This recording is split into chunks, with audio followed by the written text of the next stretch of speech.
Lubos sa itong ulo. Sa iyong mata, let us pray for the word this morning. Salamat sa Panginoon ng Diyos kay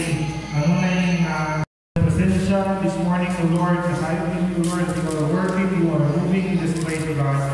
We pray, O Lord, as we receive your word this morning, God, mahilin kami, O Diyos, na makatakang, O God, sa among kinabuhi, nga Kristohanan, O Diyos.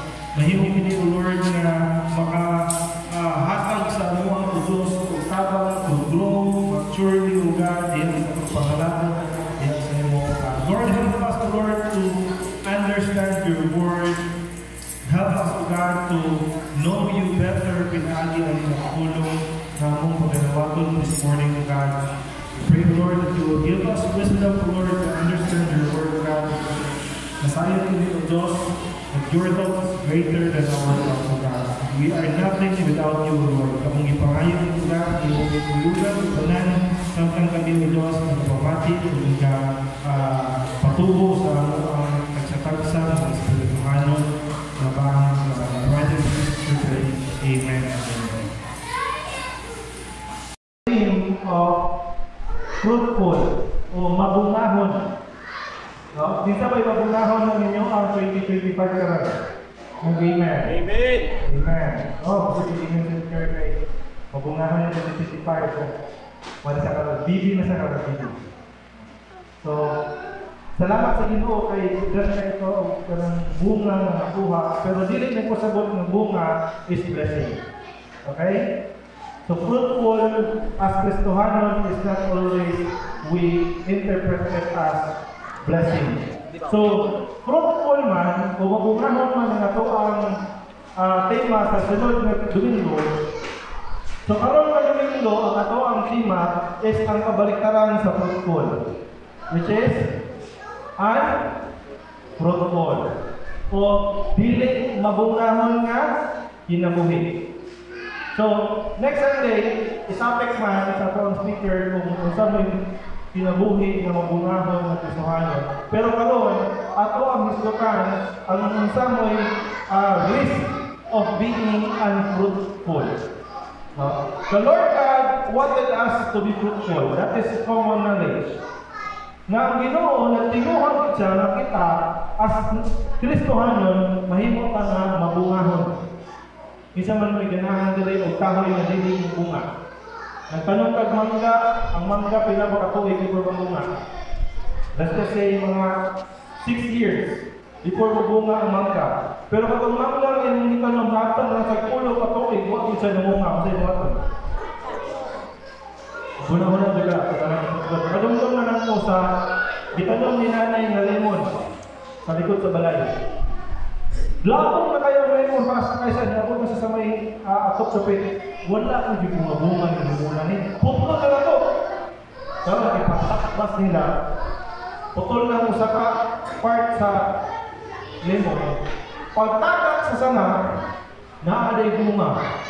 Mga kusa sa dulo pagkabuo o duha. Kung naaday bunga, namunga na siya. Putol na instead na putol siya, wala sa kita yung putol kay namunga man siya. So, ang Ginoo gusto siya na kita magdakop ka na magsunod sa iya, pero dapat gusto niya na mabungahon sa kita. Pero although we might fall short, diya sa glory sa Ginoo, but somehow kita, we wanted at least to have a fruit of the Holy Spirit. Isa ba ganahan dito pruta sa balaang Espiritu? Amen. Amen. Number 1 sa bunga sa balaang Espiritu is love. And muna ang pinaka-importante. Bahala ka o wala kay joy, wala kay basit ang sana party ha. Pero pag naa kay ugma, katukanan, maapil. Amen? Dili ko siguro ka siguro mo trabaho na nahigugma kasi mong trabaho pero wag ka nalipay. Kung nahigugma ka kasi mong trabaho, pasawag ka na nalipay din kasi mong trabaho. But if kita ng mga Kristohanon are not fruitful, what will going to happen? There are two kinds of people in this world. Number 1 is mga Kristohanon. Number 2 is unbeliever or wala nagtuo sa Diyos. O sa mga Kristohanon na apo'y duhapon ka klase ng Kristohanon. Kristohanon na obedient o Kristohanon na dili obedient. Naayaw ba na Kristohanon sila pero in terms sa obedience, nasa sila problema. Sama atong isubok nga duha ka anak kung isubok sila ang ginikanan. Ang usa mitando pero wala ibuhat. Ang usa nibalibad pero nibuhat. Naay duha ka klase karon. Karon adlaw ako ang topic is the unfruitful one. So being a Christian, there are what we call lordship. Isa na under discipleship ni karon. Under discipleship. Nakaagi mo sa lordship, tama? Lordship, alam na pa mo? Amen. Lordship. Wala kasi tapos sa discipleship. Princess. Alam na ka, lordship. Pantay ba nila? Kapag na po kasi mo, sama. Lordship. Ang pasabot mo sa lordship. Uy, nadating lordship. In this relationship, we are the servant of God and He is our Lord. Mao na siya gitawag og lordship. Sa unang panahon, dili uso ang word na boss. No? Karon na ako gitawag og boss. Kung nangamo ka, ang tawag mo sa imong amo, boss. Tama? Pero sa unang panahon, back in the time nila Jesus, ang tawag nila sa ilang amo is Lord. Dili Lord God. Lord lang. Diba, mapagkatayan ninyo sa mga salida na may makaraan ng mga concept na salida, ignaamo, ako bang sila sa hari, muluhod sila, muyin siya my Lord. Meaning, iya ang amo, o ang mas taas sa iya ang amoy nagpa-sweldo sa iya.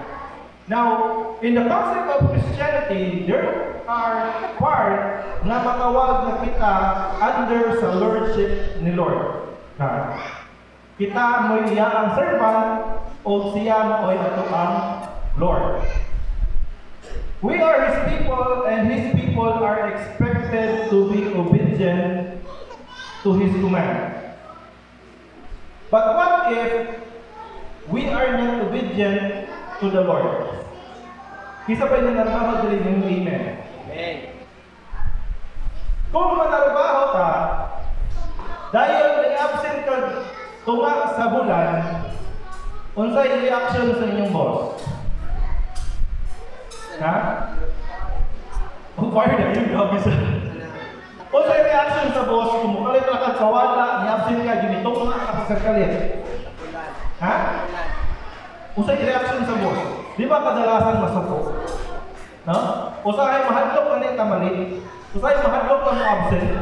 Kung mo absent magalit ka, sige na kaguna-huna lang kung saan nakatawa ko ang trabaho dito. Ikwalik na ko ang tuwa, makasapan din ko ni boss. Ano naman? Naas na ikahadlok. That is what we call lordship. Ano naman? Naas na ikahadlok sa ilaang boss. And we as Christian, we are all to do the same. Dapat kita, sapat sa mga servant sa unang panahon, na dapat kung sa istorya sa Diyos o ako ang Lord, dapat obedient ka. Pero aging kay dili man ang akong topic, direct sa pikas. Ang mga wala nag-obey o ang mga unfruitful na mga Kristohanan. Jeremiah chapter 5 verse 7 said, this time, si Jeremiah, I think na-topic ko na last time. Jeremiah, giinan siya sa Ginoo nga ato ka dito.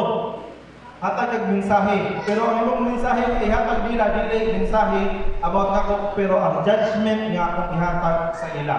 Kay lagot kay si Lord kaning time sa people of Israel and the people of Judah. Nasoko pa siya niya. So niyo siya sa Jeremiah verse 5 to 7, how I can pardon you.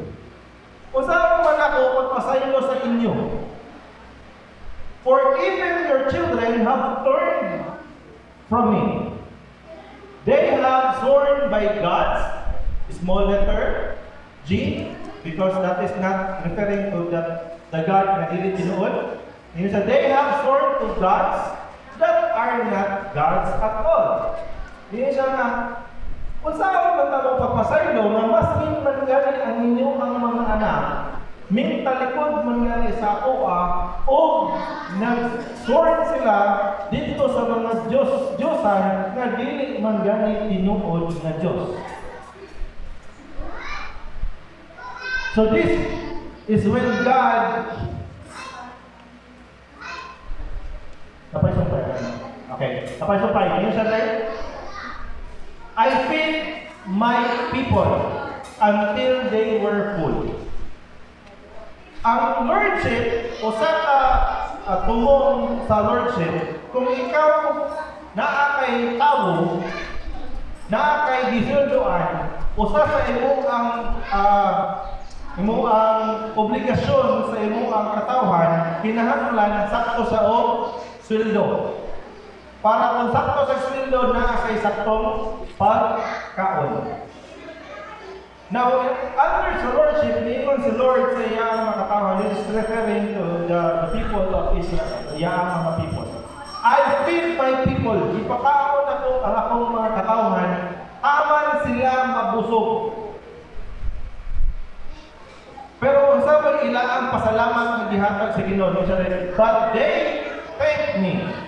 Pero ila akong gipasalamatan pinaagi sa paghimo o adultery and lining up at the brothels. Isa yung kabalo sa brothels.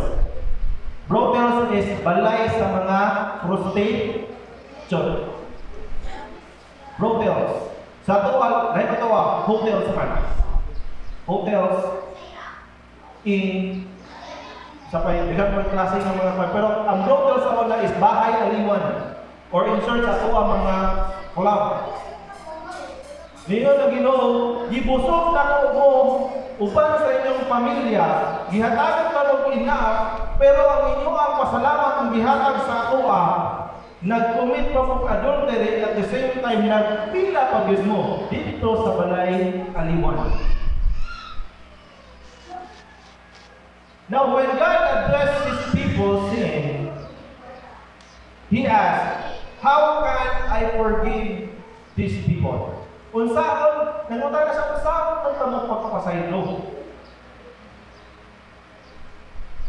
Nga imbis na itabangan ka mo, ang inyo ang ibalos nako, worse.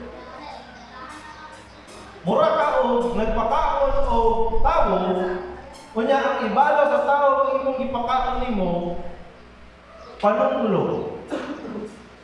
Dili po siguro ka malipay na. Same as the Lord, nga siya po yung supply sa kanang needs gikan sa paggawas mga Israelites sa Egypt, tama sa nakagawas sila o tama sa abot sila sa Promised Land. Ang Ginoo mo ay nag-supply sa ila ang panginahanglanon. And His people, so God take care of us and giving us enough food that we can say we are full, but in return, His people are committing sins. So in verse 8, padayon na to, ambak pa sa verse 8. Kung sa ingon ni Lord, should I not punish them for this? Sa kapag akong i-mention, dili ba na po sila amayan sa sinupan? Should I not avenge myself against such nation? Dili ba na po sila balusan sa ilang gibuhat na po ng kalapasanan? If you are in this situation and so on, masupok ba mo din? Kung kapag may naaanin ang sitwasyon, nagihatag niyo tanan ng iyang panginahanan, gihatag niyo tanan ang iya ang gusto, o niya ang ibalik niya sa imo dili maayo. Malipay ba mo? Malagmit at patulpo na mo. Kadungdong ko na naiiwan kayo sa tulpo. Tigulang ka sa babae, tapos iyang ipatulpo itong iya ang uyaw na security guard. Na bata pa, 22 years old. Iyang ipatulpo ka, gusto niya bawion ka ng ipanghatag niya. Kaya wala kabalo iyang mga anak, na ang iyang yung mga yuta o iyang mga ari-arian, iyang mga gold, iyang kanang mga gamit, iya nang ipangpili na kanan para naalay balik o pahalipay sa iya ang young boyfriend. Ang ending, ang young boyfriend ni uli o bukid nila.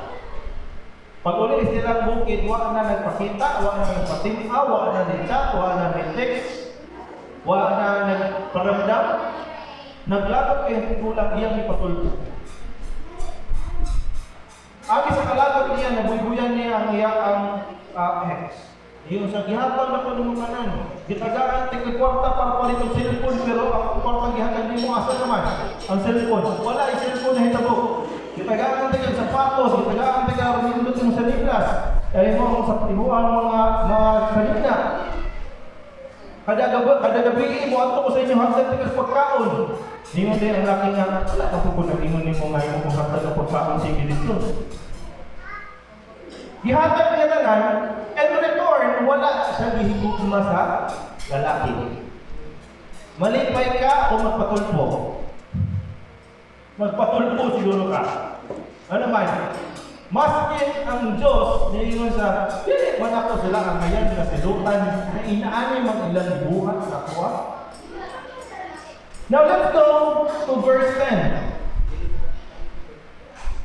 Niingon sa verse 10. Unsa ko ay mahitabo, if you are going to be unobedient diya ni Lord, go through her vineyards and ravage them. Kinsa may kastorya ani? Dili ko siguro si Jeremiah. Later may mauan ko kinsa kastorya niya. Adto sa ilang vineyards o gub-akanan, ravage them. Ang vineyard sa una is ila ang tanglanan sa grapes. Ang grapes is their number one source of income. Aside sa ila ang mga karnero, o ilang mga baka, o ilang mga usa sa mga farm dito na usod kayo o income sa tuwa dali lubi man, pero ang lubi ni karon wala kayo bunga, no? O nataas kayo yung kupras, isa rin hinihingi pang kupras ka rin. Dibinti kami na kupras. Pero sa ilang panahon, ang pinaka-importante nila is grapes. Nga naman, ang grapes pwede kanon, ang grapes pwede siya i-convert into wine.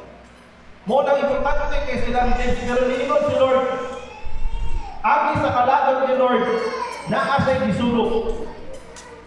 Niingon siya, adto sa ilang tangnanan ng grapes, o bungkagan ang nila ang grapes. Pero niingon siya, basahan ko, but do not, basahan naman na but do not destroy them completely. Niingon sa gupa kailangan tamlanan, pero ayaw sa gupa completely. Meaning, ayaw hukda o gupa tanan. Gupa lang ang ubang part sa iyaang grapes, iyaang vineyard. Pero ayaw gupa tanan. Niingon sa strip off her branches, for these people do not belong to the Lord. Niingon si Lord, gitagaan ka mong enough para makakaon mo tarong, pero inyo akong kinani, kinahanglan, dili na kamo mahimong katawhan. O kung dili na nila niya katawhan, in short, iyaan ang gitangtang, iyaan ang gi-fire, iyaan ang gikuha ang trabaho, dili na sa obligado ng mga tao. Isa may ganahan mo sundo sa dili ni mo empleyado. No? Gobyerno lang nila ay inaanak na pamagi. Magsweldo sa dili empleyado. Pero niyo si Lord, tangtama ang kanang mga branches sila ang mga kanong. For these people they don't belong to the Lord anymore. Verse 11. Kinsa mo iyang ingnan? Sunod. Wala. So sa verse 11, natawag na sa verse 11. Kami Bible, kung wala na putang sa niyo na Bible na rin, kinsa? The people of Israel and the people of Judah. have been utterly, unfaithful to me. Ang people of Israel and people of Judah is not faithful to me. Ang mga tao na dili faithful, masay buhaton. Bulagan. Ang mga tao na unfaithful, biyaan. Ano naman? Unfaithful man.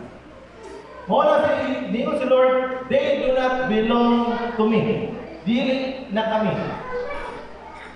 Ex na nako sila. Ano naman? Because they have been unfaithful to me.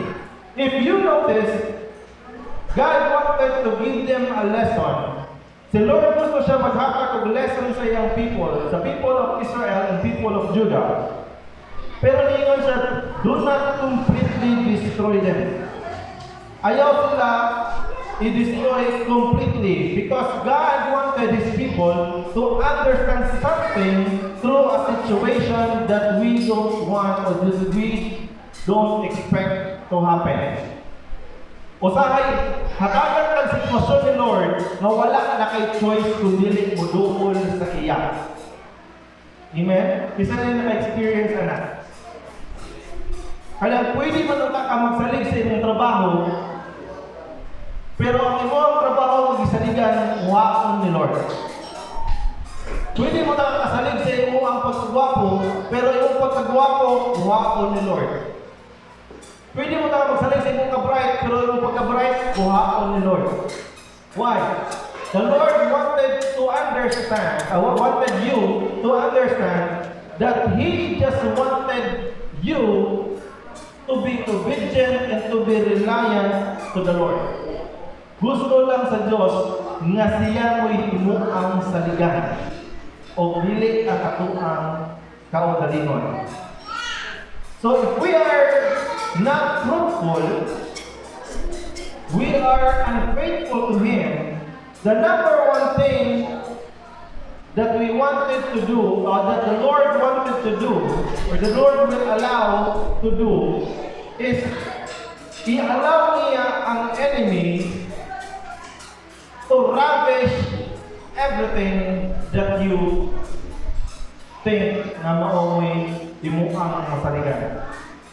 If you remember, dato pasahang balik, na ang iya ang unang ipakuha ni Lord is ang kasi mo nang ipakuha ni Lord vineyards.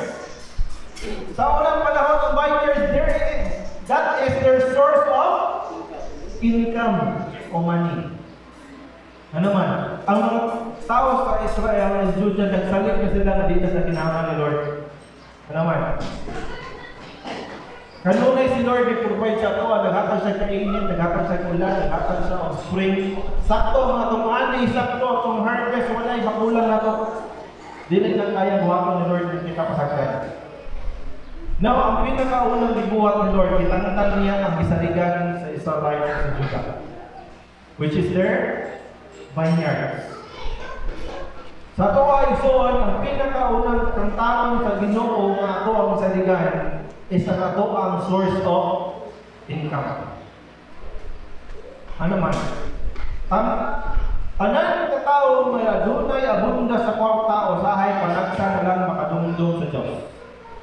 Dili man tanan, pero majority tanan. Igdaghan ka, abot ka nagkwarta, natuloy mo na huna unsaon paggasto ang mong kwarta, o nakalimot na ikaw kung kinsa mo'y naghakag sa anak na kwarta. O agi kay nakalimot na ikaw, agi kay nakalimot ka na ang source tanan is ang Diyos, lang katong niya ang imuang isaligan. Kung lantaw mo nga, ay, hindi mo magsalig ng trabaho, ano man, ang ito'y negosyo. Tantangon sa Diyos ang imuang isaligan ng negosyo. Ay, okay ra, at hindi mo ito mag-labor. Mag-service ito, mag-kuhan ko, mag-siminto ko. Mag-himaw ang mga building, mamanday ko. Kuhaon sa Ginoo ang imong isaligan ng puso. Taman sa paabot ang point na ikaw na sa pinakaubos na kaunti sa imo ang kinabuhi. O kada na time, if naka-remember mo atong mensahe na ito about pain, Hindi nakadaw naman ito, about pain. Number one, tabang sa pain, it will draw us closer to God. Kaya kung aduna na tayo bation nga sakit, na tayo bation nga kalisod, mo na'y panahon nga makadumdum tangan, Lord, tabang. Di na nako kaya. Mo na number one nga giputol sa Ginoo, pag-ingon niya, these are not my people anymore. Iya ang gipatangtang ang vineyard. Which is dugay pa before pa siya makapamunga balik. Kaya wala kang i-destroy completely. So the user strip off her branches. For these people do not belong to the Lord. Tanga ang mga branches, ang mga sanga ang tanga, strip off. Also may significance sa pagtangtang sa sanga, diha sa silot gihatag sa Ginoo. In John chapter 15 verse 6 niingon siya. 15:6. ESV version siya. Yung siya dali, if anyone does not abide, meaning ang mga tao na dili o patuo, or in short, mga disobedient na katauhan ako, if anyone does not abide in me, he is thrown away, ilabay siya, sama sa usa ka sanga, and withered, malaya. And the branches, sama akong giingon ni Lord na strip off their branches, tangtanga ang mga sanga. Niingon din sa John 15:6, and the branches are gathered and thrown into the fire and burned. In short, ang mga sanga ang ipangtangtang, ipangkuha, ipangbali, iglaya at ang tuwa, mahimo na lang ko siyang pamanggatong. Kaya isugnod na lang ko siya para na ay kalayo. Ang pinakaunang tangtangan sa Ginoo sa tuwa is ato ang source of funds. And makita pa yun nyo na katong itangtang ni Lord sa imua, ipakita pa yun niya na nahapag pa yun to sa mga tao na dili karapat-dapat. Aron mabati nimo nga dili walay pulos na ni Lord kanang imua ang isaligan. John chapter 15 verse 2 at basta. Masay buhaton niya sa mga branches. Same pa kami siya. Strip off their branches. Ano naman, yun in John 15:2. He cuts off every branches in me that bears no fruit. Ang tanan nga sanga nga wala na munga, iya ang gipang tangtang. Gipang putol ang mga sangang walay bunga. While every branch that bears fruit, ang tanan nga buat, tanan nga sanga nga naay gihatag na bunga, he prunes so that it will be even more fruitful. Balo mo ng prunes? Bantay mo ang hindot kayo kahoy, ilaan ng itrim. Katong mga sanga nga lantaw nila bura, maot o tumoy, putlo nila na. Aron mo sanga nga po siyang papato. O ilaa pa din ang alagaan kana nga sanga kay aron nindot sa og bunga. Nindot sa og sustansya. So ang mga wala nang hatag og bunga, iyaan ang pangputlon. O ang katong naghatag og bunga, mao na iya ang alagaan aron mubunga pa og samot. This is what will happen to the branches since ang ato ang isanigan kaayo is our sources, ato ang mga kusog, ato ang mga income, ato ang mga pangisip, ato ang munahuna, ato ang ka-bright, ato ang kamaayong tao. Diha sa tubangan sa Diyos, that is nothing. Matthew chapter 3 verse 10 nilingon, even now the axe is laid at the root of the trees. Kani siya kahoy. Every tree, therefore, that does not bear good fruit is cut. Ang kahoy na naghatag ng maayong bunga pagkaputol.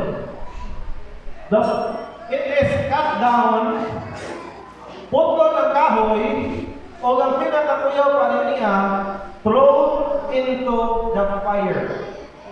Ang mga katauhan sa Diyos na wala na bunga, ikat na siya diya sa Ginoo o i-throw na dito sa fire. Ang mga katauhan sa Diyos na wala nag-abay sa Ginoo, ang wala nag-obey sa Ginoo, ang wala nagtuo sa mga sugo sa Diyos, sa ato ang Lord, will be cut down. Mo nang malingala mo mga kaigsunan, ang naa sa sulod sa simbahan gamay na lang. Ano naman? Because the people na wala nagkadayon o obey sa Ginoo will be cut down and thrown into the fire. You know what is the fire is. Nasayod mo kung saan nakalayo ang ipasabot niya.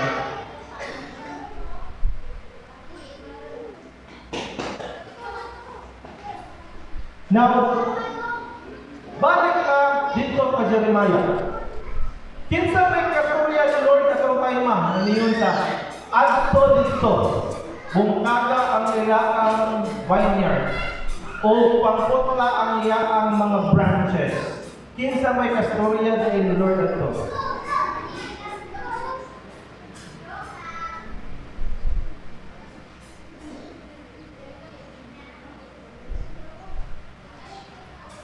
Let's go back to Jeremiah verse 5. Pero ambak tanaw, chapter 5, verse 16. Ambak pa sa 16.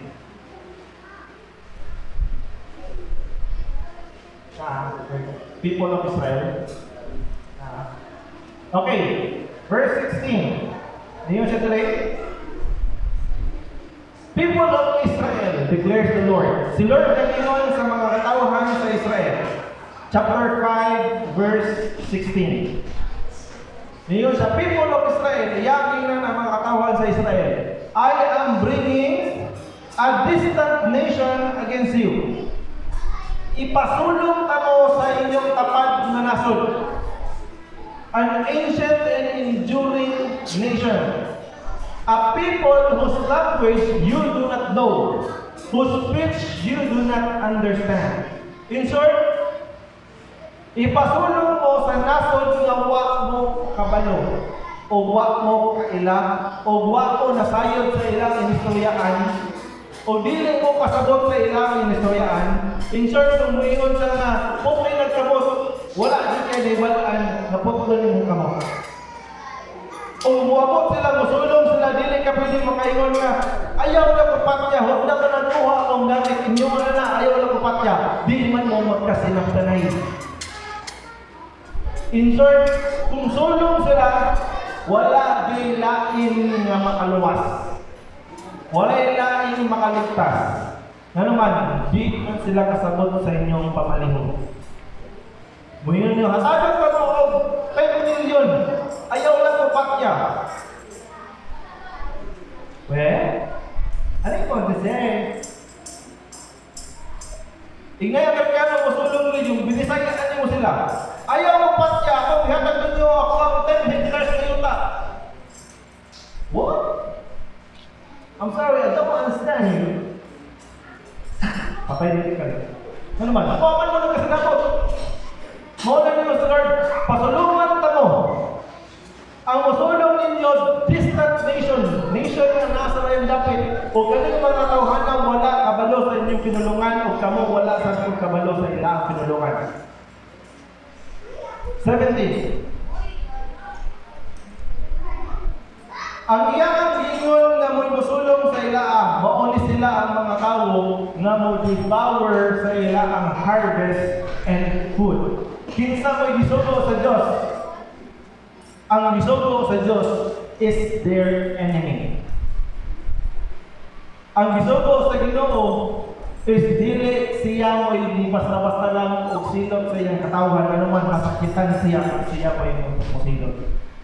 Amen? Ikaw mo inahanog amahan, tapos bunalan ninyo ang anak.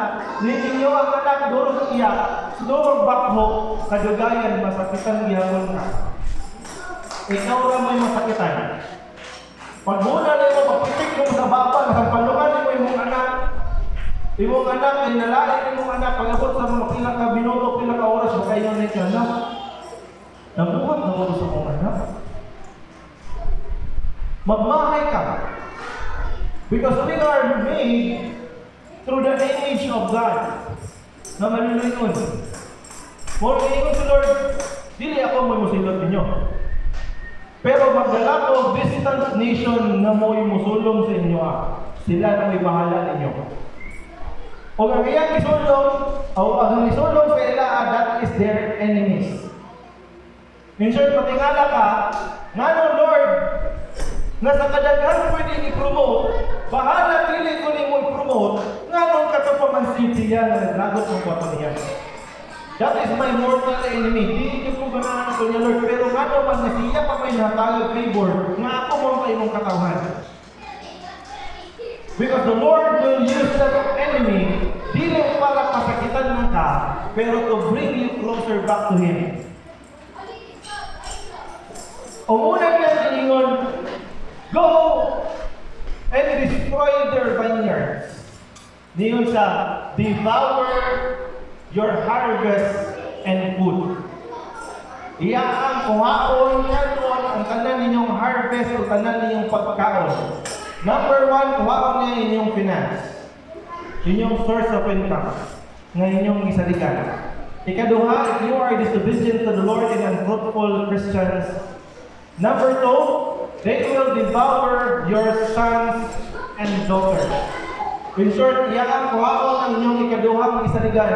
Unsa? Inyong pamilya. Isa nakadumdum ni Job.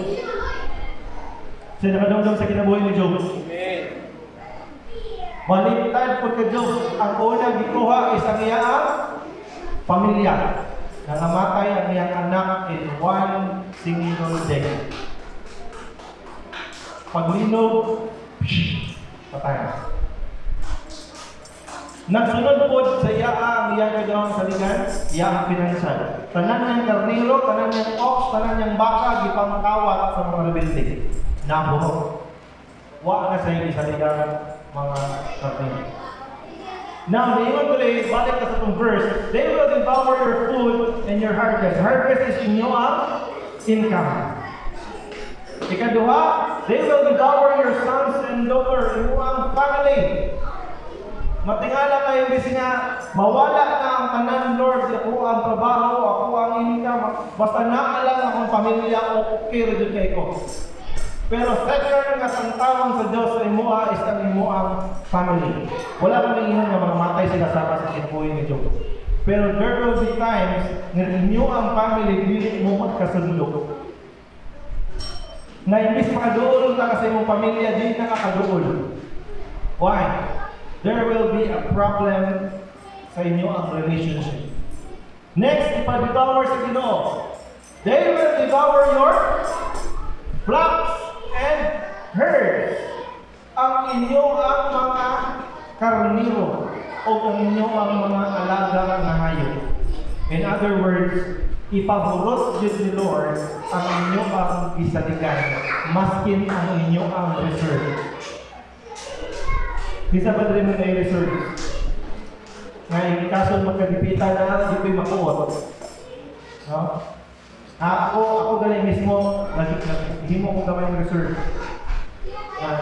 Kita ni Miss, uy, malagyan yung work ka. Ito, imo pa kung ipaduluman, ako na naglimot-limutan. Ayaw na hilabting, kaya mauna akong reserve. Kaya kaso bang galing magkagipitan, naarag yung tayo makuot. Pero in this part, hingon si Lord, hasta ang ilang reserve, hasta ilang makarniro, ilang maalaga na hayop, maskin baboy nila nga baktin pa lang ang tanong na sa Ginoo. Okay na, wala akong trabaho, nakalitan baktin. After 3 months aning niya, makaligya pa na ako niya, makalugusyo pa ko. Dili na ito, pwede ba saligan? Ano naman? Maskin pagkanangaan, reserve na ito, pwede na pangtangon sa Diyos. Verse 17, ano pa isang fighting? Devour your vines and your fig trees, inyo ang mga itanong. With swords they will destroy the fortified city in which you trust. Ila ang bubuon ang syudad nga imong gisaligan nga moprotekta sa imo. Fortified city is ang mga syudad nga sakto og depensa. Na sakto nga wall as kayo nga dili sila masulod og mga hayop, di sila masulod og mga kawatan, di sila masulod og mga mananakop. Pero niingon si Lord, kaning mo kontra sa inyo kaning mo sulod sa inyo putton nila ni og guba. They will devour everything. Ilanin ni consume kanan, maski ang syudad na inyo ang gisaligan. Most of the things exalted in this verse, iya ang ipangkuha kanan importante sa ila. They took, the Lord took their harvest, their food, their family, even sa ilang flocks and herds, ilang mga alaga nilang hayop. And even the people or the things nga ito ang isaligan that you think na ito ang pwede masandalan, iya ako ng kuhakon. Why? Because the Lord wanted for you na dili mo suffer, pero to learn a big, very big lesson. And what is that? Ang Kristohanon nga unfruitful, iya ang pagkakapon. Iya ang pagkakuhakon. Matingala ka igsoon ngayon, dili tanan ng mga Kristohanon na kahiusa. Because na kay mga Kristohanon nga dili yun iya sa Diyos. Na ay mga Kristohanon na mas din pag-ibantayan sa Diyos, dili sa karnero. Kanding siya. Kanding. O sa karnero o sa kanding, ang kanding ramoy manungan o amor. Ang karnero, dili. Kung asa ng shepherd, dito po na sila. Kung asa na abong ng shepherd, dito po sila. Pero ang kanding, magbuot. Unang ningon Ginoo, I know my people. They hear my voice and they know my voice. Kabalo ko kung isa akong tao. Ako ang mga katauhan na nasayod sa ako ang tingin. But fair warning to everyone and so on before I end this message. That the message of the Lord this morning is very simple. Obedience. Obedience is better than sacrifice. Mas maayo pa nga mo-obey ka sa sugo ni Lord kaysa maghago-hago ka sakripisyo nga wala ko di ay hiila sa Diyos. Sa mga nag-fasting, na-mention ako di siya sa ako ang message sa fasting. Maningon ang mga katawan, nag-fasting mo po me. Nga nang di man mo ma-impress na mo. It is because nag-fasting sila nga doon ay pagstorya sa ila ang binuhatan. Nga ako, nag-fasting ko para sa Ginoo, nagpakita ko nga ako, naglisod ko kay nila ang fasting sa unang panahon, they are punishing themselves as a sign of repentance. Sa ato pa ng panahon karon igsoon, ang klase sa ilang fasting is pareha sa mga ato makita na sa TV sino na salita kang magana sa likod. In short, ilang ipasakitan nilang kaugalingon para simbolo nga sila nagsisi sa ilaang kasalanan. Pero brothers and sisters, sacrifice is nothing without obedience. And kung pangutanaw din mo si Lord, obedience is greater than sacrifice.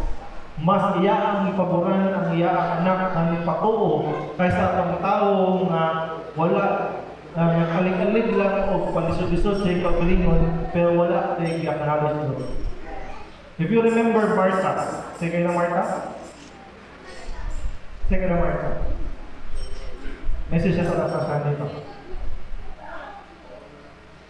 Grabe siya kabuang magbuhat para pang snack siguro ni Jesus. Trabaho sa dito sa kusina, iyang igsuon, naglingkod dito ng minaw ni Jesus. Niya siya, Lord, paduma ka naman siya, ikapoy na kong trabaho na rin. Ako mo sakripisyo na rin sa kusina, grabe na kayo yung siya naglingkod lang. Pero kasi ipaboran ni Jesus, ngayon siya, busy na kayo na Martha.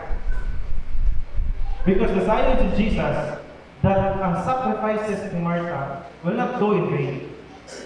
Pero ang sacrifices ni Martha is nothing more than sa obedience sa iyang suon. Ang lingkod, naghatag oras o gaminaw diyan ni Jesus. The simple message this morning is no other than obedience in the Lord.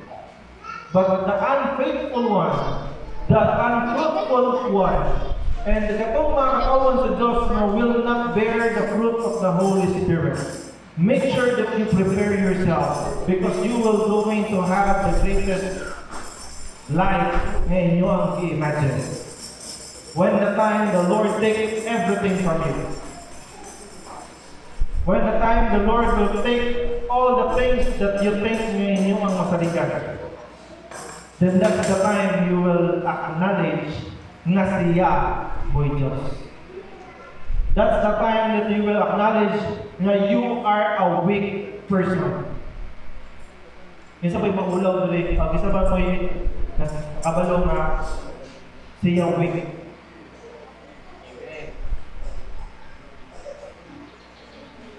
Ang mga tao ng mga kusgan, nagsalig sila, kay kusgan sila.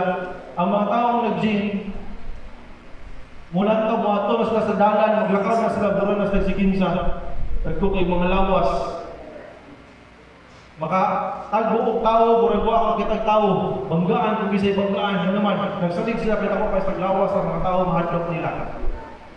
Pero diya sa tubangan sa Diyos, wala na kong lawas. Everyone is sane. Everyone is balanced in the eyes of the Lord.